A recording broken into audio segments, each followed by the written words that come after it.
Behind a closed palace door, Prince William did something the royal household had spent years trying to avoid. He did not raise his voice. He did not make a speech. He simply placed a slim folder on the table in front of King Charles and said that if the contents were true, then this was no longer a family misunderstanding. It was an attempt to reshape memory itself. And in a monarchy built not only on blood, but on symbols, memory is power. What stood at the center of that folder was not a law, not a crown decree, and not a line of succession. It was something quieter, and in some ways more dangerous. A set of private communications, planning notes, and proposed archival revisions that seemed to point toward one stunning idea: that Diana's public legacy within the palace system could be softened, reduced, and gradually moved to the edges so that a different royal story could take its place. The country would still see Diana's image. The public would still hear her name. But inside the machinery of the institution, her place would be made smaller, more distant, more manageable. Before we go deeper into what this really means for the royal family, make sure to subscribe so you do not miss a single update, because this is one of those moments where the silence around the palace may be speaking louder than any official statement ever could. What made this so explosive was not only the suggestion of a private scheme, it was the name attached to it. Not Camilla herself at first, not even one of the king's senior advisors, but Camilla's daughter, Laura, a figure who had always remained outside the formal structure of royal duty, outside the balcony scenes, outside the public titles, and therefore outside the national suspicion that follows those who wear crowns openly. That mattered because people rarely fear the person standing in the center of the room. They fear the person moving quietly along the walls, close enough to influence, distant enough to deny. The country saw one thing. Inside the family, the truth was far more painful. This was not a fight over publicity. It was a fight over inheritance without a will, power without a throne, and legacy without the protection of the woman whose name still had the power to unsettle every room it entered. The first reaction did not happen in public. It happened in the kind of private stillness only royal houses know well. Catherine was the first person William showed the papers to after reading them himself. Those close to the household say he did not hand them over immediately. He stood near the window of his sitting room for several minutes with the folder in his hand, as if the act of passing it to her would make the thing real in a way reading it alone had not. When Catherine finally looked up at him, she reportedly asked only one question. Was it deliberate? That question hung in the room because it cut through everything else. Not whether it was improper, not whether it was offensive, not whether it would cause headlines. Was it deliberate? In other words, was this a clumsy administrative exercise, the usual thoughtless palace tidying that wounds people simply because institutions are cold? Or was it intentional? Was someone truly trying to reposition Diana in the official memory of the royal house? William's answer was the kind that chills a room. He said he no longer believed in coincidence. The silence deepened. Catherine read line after line without interruption. A proposed review of display priorities. A recommendation that certain commemorative materials linked to Diana be contextualized within transitional monarchy narratives. A note suggesting that future educational material for palace visitors should emphasize the stabilizing continuity of the current royal partnership. On paper, each phrase sounded bloodless. That was the point. Palaces do not always erase with fire. Sometimes they erase with language. This was not a scream against Diana. It was something colder. A gradual narrowing, a reframing, an institutional dimming of her light. Yet, to understand why William reacted the way he did, the story did not begin that morning in his sitting room. It began months earlier, at a planning session that was not supposed to matter. The kind of meeting people later describe as technical, administrative, procedural. And in royal life, procedural is often where the most personal injuries are hidden. The meeting had been organized around future heritage planning. That sounds harmless, even boring. Heritage planning was the palace term for deciding how the monarchy explains itself to the public, through archives, exhibitions, tours, anniversaries, and official storytelling. A heritage strategy is not just about old objects. It is about emotional architecture. It decides which faces remain central, which voices are softened, which moments are remembered as defining, and which are turned into footnotes. Laura, according to accounts circulating among household staff, had been present at more than one informal discussion linked to this work, through private social connections around charitable and cultural circles. She held no office, she signed no decree, but she was close enough to people who mattered, and comfortable enough in elite institutional spaces to make suggestions that would not immediately be treated as intrusions. That is often how influence works in royal orbit, not through authority alone, but through tone, access, and repetition. At one of those gatherings, someone reportedly raised the question of whether the monarchy's public narrative remained too anchored to the emotional afterlife of Diana. Not too anchored for the people, too anchored for the institution. Those are different things. The public loved Diana because she felt human. The palace has always feared any story that proves humanity can outshine hierarchy. That was the wound she left behind. She made feeling look stronger than structure, and structures do not forget that kind of humiliation. What happened next requires going back even further, to a ceremonial planning dispute that at first seemed almost laughably small. It concerned a future palace exhibition marking a major royal anniversary. Among the proposed display materials were photographs, letters, gowns, audio recollections, and filmed moments associated with different eras of the modern monarchy. Diana's section had reportedly drawn extraordinary interest from curators and public historians because it was expected to be one of the most visited and emotionally resonant parts of the exhibition. Then came the quiet objection. Not that Diana should be removed entirely. That would have been too obvious. No, the concern was phrased in the careful language institutions use when they wish to move a mountain without appearing to touch it. The argument, as it was later repeated in whispers, was that Diana's presence risked overwhelming the broader constitutional message of continuity, service, and present stability. In simpler words, too much Diana meant too much emotion, too much comparison, too much reminder that the monarchy had once been seen through the eyes of a woman the institution could not contain. That mattered because William had spent years believing that whatever private discomfort remained around his mother's name, at least the basic truth had been settled. Diana belonged to the story of modern monarchy, not as a problem to be managed, but as a central figure whose suffering and power had changed the family forever. He had expected hesitation. He had not expected a quiet campaign to reduce her significance under the language of preservation. The trigger incident came during a private review of anniversary materials at Kensington Palace. A draft visual sequence was circulated showing the narrative flow of the exhibition: early royal duty, marriage, transition, stability, renewal. Somewhere in the middle, Diana appeared, briefly, elegantly, and then almost vanished into a broader timeline, dominated by the current reign and the partnership now surrounding the king.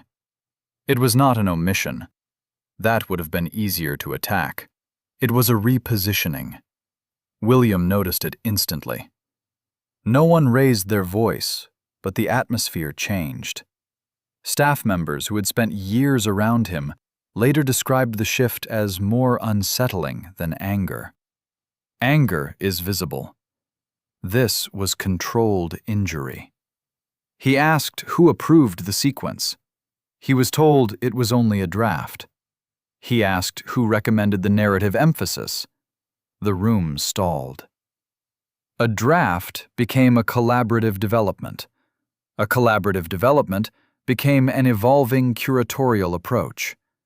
And then, finally, a name surfaced in careful fragments. Suggestions had come through external, informal conversations. Concerns had been socialized. One of the recurring voices mentioned in connection with those concerns was Laura. The truth was more painful because it was not only about Laura. It was about the willingness of palace-adjacent minds to receive such suggestions eagerly because they served an old institutional instinct. Diana was beloved, but difficult. Dead, but still disruptive. Gone, but still capable of commanding the emotional center of the nation. There are some absences a monarchy can tolerate. Diana's was never one of them. William did not react publicly. He requested more internal notes. He asked for provenance on the revisions. He wanted drafts, emails, recommendations, meeting summaries, and display rationales. That is when the folder began to take shape. Not as gossip, not as rumor, as pattern. And then came the private confrontation. It did not happen in a grand chamber. It happened in a smaller room at Clarence House, late in the afternoon, without a formal secretary present. William asked to see Camilla privately. Those who knew a meeting had been requested understood immediately that something serious had changed, because William did not ask for private meetings without purpose. When Camilla entered, she reportedly expected tension. She did not expect the papers already laid out in order on the table. He did not begin with accusation. He began with a question. Had she known that concerns were being circulated about reducing Diana's prominence in future royal heritage materials? Camilla, by some accounts, did not answer at once. She looked down at the papers, then back at him, and said that there were always discussions about presentation, balance, and historical framing. The answer was smooth, almost practiced. But William was not asking about balance. He was asking about motive. He asked her directly whether Laura had been acting with her blessing. That was the moment the room reportedly froze. Camilla's reply was careful.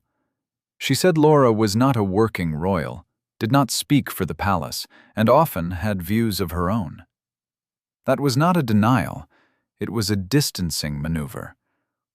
In royal language, distancing is its own form of alarm.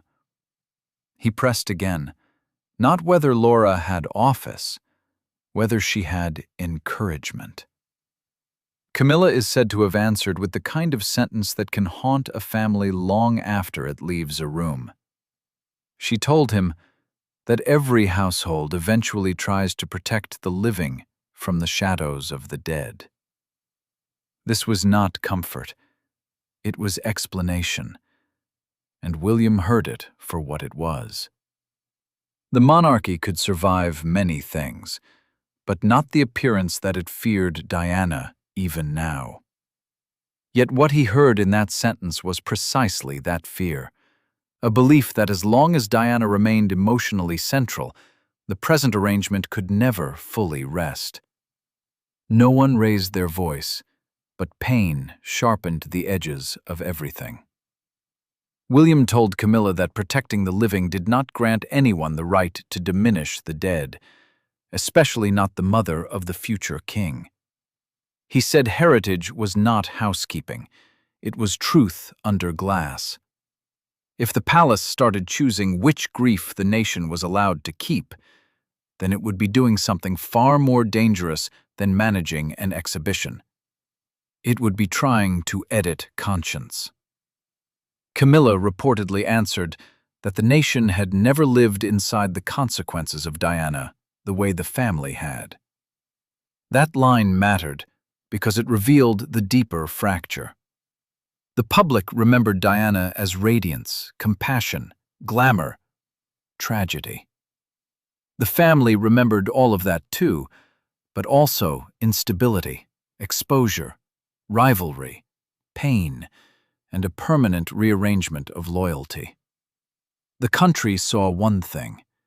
Inside the family, the truth was layered and far more difficult. But difficulty does not authorize erasure. That was William's point, and he left the meeting believing the question was no longer emotional, but institutional. By the next morning, the matter had reached Charles. A king's private office is not merely a room. It is a constitutional chamber in miniature, where personal wounds and state logic are forced into the same conversation. Charles received William without ceremony. The folder was on the desk between them within seconds. Charles turned pages slowly, which is often the most dangerous sign in a royal parent. Quick anger can be answered. Slow reading means the heart is making space for something it does not want to know. A state paper is any document that carries consequences for the conduct, image, or continuity of the crown. This was not formally a state paper, but William treated it like one. That alone told Charles how serious his son believed the matter to be. He did not say Laura had committed a crime. He did not say Camilla had ordered anything directly. He said the palace had allowed a process to develop in which the emotional and symbolic place of Diana might be intentionally diminished, and that names connected to Camilla's circle appeared repeatedly around the pressure points of that process. He added one line that reportedly struck the king harder than all the rest. "If the crown cannot protect my mother's place in its own story, then what exactly is it protecting?" Charles closed the folder. He had expected concern. He had not expected anger from William at that depth, nor the particular sorrow beneath it. This was not the impatience of an heir eager to control narrative. It was the wound of a son who believed the mother he lost was still being handled as an inconvenience. Then Charles said the words that turned a private grievance into a royal crisis. "I want the truth." That sounds simple. Inside a palace, it is not. Truth means review. Review means witnesses, notes, calls, explanations, and timelines. Truth means asking questions nobody wants asked, because the answers could damage not just affection, but structure. The official household was immediately drawn in. The official household meant the network of private secretaries, heritage advisors, archivists, communications professionals, legal minds, and senior aides who keep the royal machine running. Once they moved, the issue was no longer rumor. It was under examination. The institutional escalation was quiet, but unmistakable. Draft materials were frozen. Heritage review procedures were paused. External cultural contacts linked to the exhibition planning were rechecked. Curatorial rationales were requested in writing. Informal influence became the central concern. Not because Laura held office, but because monarchy is vulnerable to precisely that kind of soft pressure. A whispered preference from the edge of power can become a policy impulse in the middle before anyone admits where it began. That mattered because the scheme, if scheme it was, had not relied on dramatic sabotage. No destroyed letters, no missing portraits, no public insult. Instead, there had been something more refined, the slow bureaucratic art of reduction. Move this image lower. Rephrase that panel. Shorten that section. Expand the current partnership. Emphasize continuity. De-emphasize rupture. In human language, it meant this: let Diana remain visible, but no longer central. And then the leak began. It started the way royal leaks often do, with a question too specific to be random. A reporter contacted one of the palace press teams, asking whether proposed anniversary exhibition materials had been subject to recent internal reconsideration regarding the treatment of the late Princess of Wales. That was not a lucky guess. Someone knew enough to be dangerous. Within hours, editors were calling. By evening, commentators were speculating about private tensions over royal legacy. No full story had broken yet, but the atmosphere had changed. Palace watchers began noticing unusual stillness around routine heritage announcements. Staff familiar with cultural programming went strangely quiet. The broadcasters did what they always do when they sense blood in an institution that speaks in whispers. They leaned in. The next morning, one paper ran the line that altered everything. Concerns have reportedly been raised at senior levels over efforts to recalibrate the place of Diana, Princess of Wales, in future palace storytelling. Recalibrate. Such a polished word. Such a brutal one. National reaction came fast, because the public understands something the palace sometimes forgets. Diana was not just a person in memory. She was a moral reference point. Fairly or unfairly, generations of people continued to use her as a measure against which palace coldness, vulnerability, glamour, cruelty, and sincerity were judged. To suggest, even quietly, that her legacy might be managed downward felt, to many, like a second injury. Crowds gathered outside palace gates, not in huge numbers at first, but enough to create images. Flowers appeared again beside old railings where flowers had appeared decades earlier for entirely different reasons. Commentators asked whether the monarchy had learned anything at all. Some defended the current household, saying heritage decisions are complex and emotional dominance by one figure can distort broader history. Others answered with fury that Diana was broader history. You could not tell the truth of the modern monarchy while pushing her toward the margins, because she was the margins that became the center. Inside the family, the pressure became almost unbearable. Catherine kept close to William in public, but those around them said very little needed to be spoken between them. She understood that beneath the constitutional language and institutional concern was a son reliving an old pattern. Decisions being made around Diana, explanations offered after the fact. Tidy phrases used to conceal emotional violence. Charles, for his part, was drawn into the most difficult position of all. A king is supposed to hold the line between personal loyalty and institutional order. But there are moments when no line stays clean. On one side stood his wife and the protective instincts of a marriage long fought for. On the other stood his son, the heir, carrying a wound tied to the mother the nation still mourned. This was not present reign versus future reign in the ordinary sense. It was present marriage versus future legitimacy.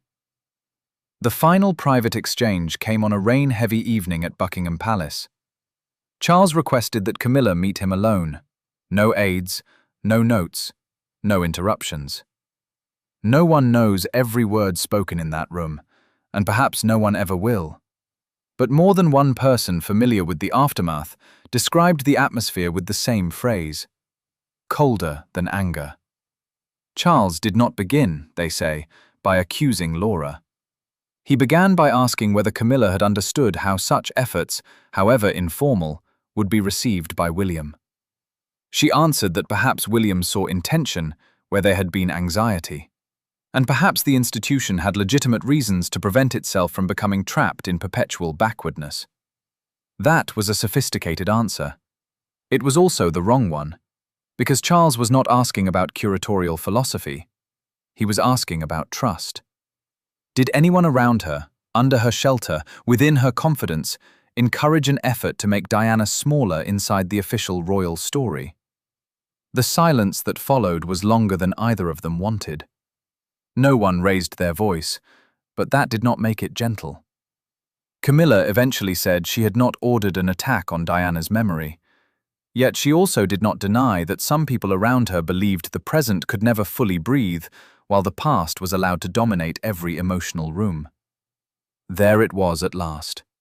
Not confession exactly, Not innocence either. A philosophy of survival. Charles reportedly stood and walked to the window before replying. The monarchy, he said, could not heal itself by appearing to fear the dead. If it asked the public to believe in continuity, then continuity had to include pain, not just comfort. Diana was not a chapter to be shortened because it disturbed the reading. The final symbolic scene came days later during a formal public engagement no one had dared cancel. The cameras expected smiles. The country expected clues. Charles arrived with Camilla, composed and grave. William and Catherine appeared separately, but entered the same receiving area minutes later. For a brief moment, all four stood within the same frame. That image mattered, because the public saw unity. But those watching closely saw something else. William did not look away from his father. Charles met his son's gaze and held it. It lasted only seconds, yet in royal language, seconds can carry years. This was not reconciliation. It was acknowledgement. The future had spoken. The present had heard it. No one could miss Catherine either. She stood beside William with that stillness that has become one of her most powerful royal gifts. She said nothing, yet her presence declared that whatever burden had just passed through the family, she understood it as part of the future she herself would one day inhabit. Not as gossip, as inheritance. In the weeks that followed, the practical outcome became clearer. Certain heritage materials were revised again. Diana's prominence in several planned features was restored. Language that had seemed suspiciously diminishing disappeared. External informal influence on internal memorial planning was tightened. No dramatic announcement was made. Of course not. Palaces prefer correction without confession. But the shift was visible to those who knew where to look. As for Laura, there was no public denunciation, no televised disgrace. Royal systems do not usually punish peripheral figures loudly unless forced. But the sudden disappearance of her supposed influence was widely noticed in private circles. Invitations cooled. Conversations narrowed. Doors that once opened easily now opened more slowly. In monarchy, exclusion is often administered without proclamation. And what remained after all of it was not triumph. It was something sadder and more revealing. The family remained wounded, but the line had been drawn. William had not merely defended Diana as a son defends a mother. He had defended the monarchy from one of its oldest temptations, the desire to survive discomfort by editing memory. This was not about nostalgia. It was about legitimacy. A crown cannot ask a nation to trust its future if it appears willing to rearrange its past whenever that past becomes emotionally inconvenient. Diana's legacy could never be reduced to gowns, photographs, or flowers. It lived in the unresolved question she left behind: whether a monarchy built on form could ever truly make room for feeling without trying to tame it. That is why this moment landed with such force. Because the future king did not ask for sentimental protection of his mother's image. He demanded truth about whether the institution was still trying, in subtler ways, to do what it once did openly: contain her, manage her, and outlast her emotional power. But Diana's power was never only personal. It became generational. It lived in William's response, in Catherine's understanding, in the public's instinctive recoil at any suggestion of minimization, and even in Charles's grim recognition that some truths arrive too late, but must still be faced. The monarchy chose preparation over denial this time. That does not mean the pain vanished. It means the family understood that silence could no longer do the work. Love and duty could no longer remain in the same form if one required memory to shrink in order for the other to feel safe. The future was acknowledged without ending the present. The marriage remained, the crown remained, but so did the warning. Because the most dangerous thing inside a royal house is not open conflict. It is the quiet decision to let history be adjusted by those who find truth inconvenient. And in the end, perhaps that is what made Charles demand the truth after all. Not only because William brought him a folder, not only because Diana's name still has the power to shake the foundations beneath polished marble, but because somewhere deep in the institution, everyone understood the same thing. If Diana's legacy could be gently pushed aside, then any legacy could. Any pain could be rewritten. Any silence could be made permanent. This time, it was not. Thanks for watching. Please do not forget to like and subscribe, and we will see you in the next one.